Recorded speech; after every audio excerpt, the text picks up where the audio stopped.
Shalom semuanya, terima kasih pada Tuhan Yesus Kristus yang sudah memberikan saya kesempatan dan juga berterima kasih buat semua teman-teman yang ada di GPR Raja Damai yang memberikan kesempatan saya hari ini untuk melayani Tuhan dalam berupa renungan. Hari ini renungan kita berbicara tentang planning atau perencanaan.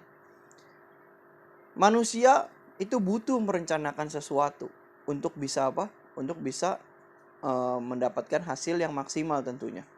Apapun yang kita lakukan pasti perlu perencanaan. Contohnya apa? Yang pertama, kalau kita mau masak, kita pasti perlu perencanaan. Perencanaan bahan apa yang mau dibeli. Kalau misalnya kita mau masak tapi kita nggak ada perencanaan, kita nggak tahu bahan apa yang mau dibeli, akhirnya apa? Begitu nyampe pasar, kita udah belanja, pulang, pasti ada yang ketinggalan. Ada lagi, aduh apa nih, pas lagi masak di tengah-tengah, aduh lupa ada yang belum kebeli gitu. Biasa kalau kita mau masak aja kita pasti pakai perencanaan. Kita pikir dulu nih, kira-kira bahannya apa aja ya. Kita lihat dulu resepnya. Oh bahannya ini. Kita beli semuanya. Setelah itu apa lagi? Setelah kita mau masak, kita mulai masak, kita pikir dulu langkah-langkahnya tuh apa. Kita rencanain dulu. Tuang minyak dulu gitu. Tumis bumbunya dulu. Dan lain-lain gitu. Misalnya kita mau bikin kerang saus padang. Oh mungkin kita beli kerangnya direbus gitu. Beli bumbunya dihalusin dulu. Lalu udah selesai, kita tumis bumbu. Terus kita kasih saus. Terus bumbunya kita cobain, baru nanti kerang yang udah mateng tadi dibersihin, udah nggak ada pasir-pasir dan segala macam, baru dimasukin ke bumbunya. Kayak gitu. Nggak bisa tanpa perencanaan. Nggak bisa asal-asalan. Misalnya bumbunya ditumis dulu semua, baru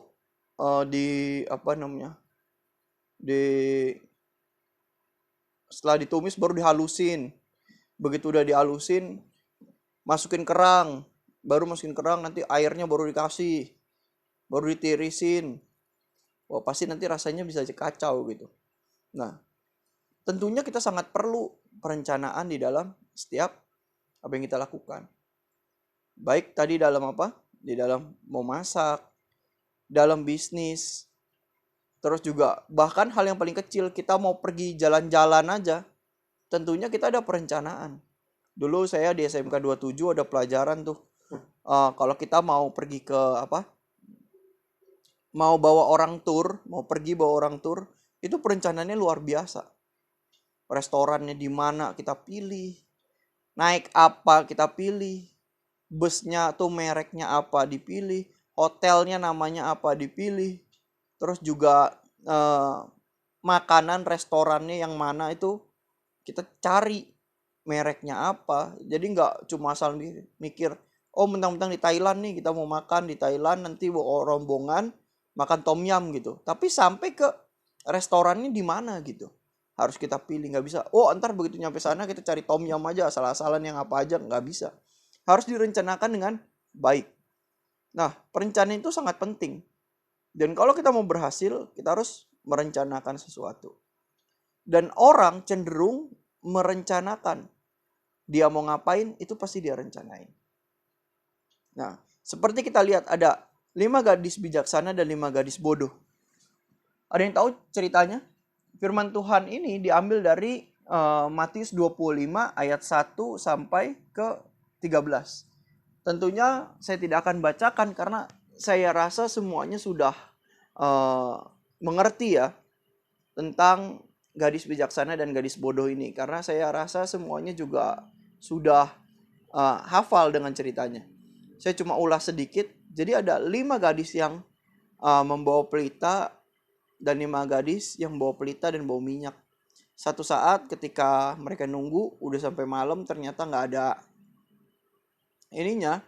ada kabarnya dari si mempelai. Mereka tertidur. Setelah mereka tertidur, tiba-tiba ada yang teriak, mempelai datang, sambut mereka. Wah, begitu tuh mereka bangun terus kalang kabut. Mereka pusing. Dan sampai akhirnya apa yang terjadi? Ya, mereka yang membawa minyak bisa langsung jalan, tapi yang nggak membawa minyak, apa yang terjadi? Mereka harus beli.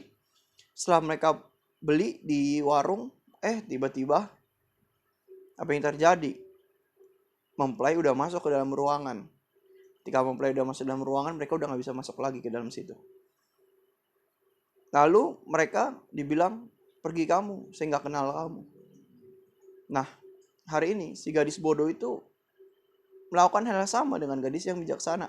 Sama-sama bawa pelita. Tapi cuma satu bedanya. Yang bodoh nggak bawa minyak. Nggak ada perencanaan, nggak ada persiapan. Dia nggak berjaga-jaga. Nah, teman-teman, hari ini saya mengingatkan kita untuk kita bisa selalu berjaga-jaga. Harus selalu punya perencanaan. Bukan cuma masalah tentang bisnis. Bukan cuma masalah tentang apa yang ingin kita lakukan. Bukan cuma masalah tentang studi apa yang kita lakukan. Bukan juga tentang mau jalan-jalan kemana. Tapi kita harus merencanakan sesuatu yang lebih penting dari itu semua. Yaitu apa? Hidup kekal kita. Coba kita pikirkan. Apakah kita sudah memikirkan tentang ketika kita mati, kita mau kemana? Tentunya kehidupan kekal ini tidak bisa diperoleh dengan segampang itu. Kita harus memperjuangkannya. Bahkan Rasul Paulus pun berkata gitu. Dalam hal keselamatan ini, dia berjuang. Dia seperti petinju, dan bukan petinju yang sembarang mukul. Dia pelari, bukan seperti pelari yang asal lari. Tapi mereka benar-benar berjuang sesuai dengan aturan yang ada. Nah, hari ini firman Tuhan mengajarkan kita, kalau semua yang kita lakukan ada rencananya, ada hal yang penting yang jangan-jangan kita lupa. Yaitu apa? Tentang kehidupan kekal kita. Apakah kita sudah merencanakan hidup kekal kita? Kita mau kemana? Coba kita pikirkan lagi. Apakah kita akan pergi ke surga atau kita ke kematian yang kekal? Hal itu bisa ditahu dari mana? Tentunya kita bisa tahu gitu. Dari hidupan kita. Kita lebih banyak mana nih? Lebih banyak kita memikirkan dunia ini, atau kita lebih banyak memikirkan perasaan Tuhan? Kenapa? Karena ketika kita nanti mati, tentunya yang bisa masuk dalam kerajaan Allah siapa? Orang-orang yang berkenan di hati Tuhan. Nah, hari ini mungkin kita mulai lupa nih. Apalagi ibadah semakin sedikit, cuma hari Minggu doang. Jangan-jangan kita lupa apa yang harus kita lakukan.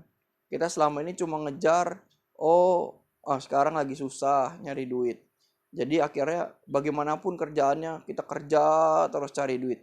Sampai lupa bahwa kita juga harus melayani Tuhan. Kita juga harus menyenangkan perasaan Tuhan, menyenangkan hati Tuhan. Jadi hari ini, kita coba lihat. Selama waktu kita 24 jam ini, berapa banyak kita menyenangkan Tuhan. Berapa banyak kita cuma mencari keuntungan diri kita sendiri. Seperti saya udah pernah bilang, hidup kita itu gak ada yang rohani, gak ada yang duniawi. Semuanya itu rohani. Oleh sebab itu, coba kita pikirkan. Hari ini, apa yang kita lakukan, itu udah menyenangkan hati Tuhan atau belum? Kalau belum, ayo kita sama-sama berubah. Kita ubah hidup kita. Mari kita menjadi orang yang menyenangkan hati Tuhan. Dengan tindakan yang kita lakukan. Kenapa? Dengan kita mencari kehendak Tuhan, kita cari apa yang menyenangkan hati Tuhan, tentunya itu adalah contoh dan suatu perilaku berjaga-jaga. Kita harus selalu menyenangkan hati Tuhan. Buat apa? Supaya ketika mempelai itu datang, ketika waktu pesta perkawinan itu datang, di saat yang kita nggak tahu, di saat kita lengah, tapi kita sudah berjaga-jaga dengan membawa minyak.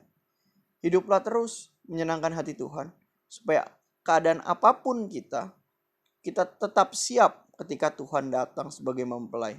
Kita tetap siap dan kita tetap berjaga-jaga. Seperti 5 gadis yang bijaksana tadi. Kalau di dalam dunia ini, kita selalu memiliki rencana. Kita selalu punya planning. Apalagi tentang hidup kekal kita. harusnya kita juga punya planning, kita juga harus berjaga-jaga. Kita harus ingat bahwa kalau kita nggak masuk kerajaan surga, kita akan masuk ke dalam api neraka. Oleh sebab itu, siap-siap, berjaga-jaga. Dan kita harus terus memegang teguh satu hal, yaitu apakah hidup kita selalu menyenangkan hati Tuhan. Ketika hidup kita selalu menyenangkan hati Tuhan, itu adalah bukti dari kita selalu berjaga-jaga. Demikian firman Tuhan. Sehingga panjangkan satu hal, saya mau ulang lagi, yaitu selalu berjaga-jaga tentang hidup kita. Gimana caranya? Selalu menyenangkan hati Tuhan. Lakukan apa yang menjadi kehendak Tuhan, dan jangan lakukan apa yang Tuhan tidak suka. Demikian firman Tuhan. Tuhan Yesus memberkati kita semua. Amin.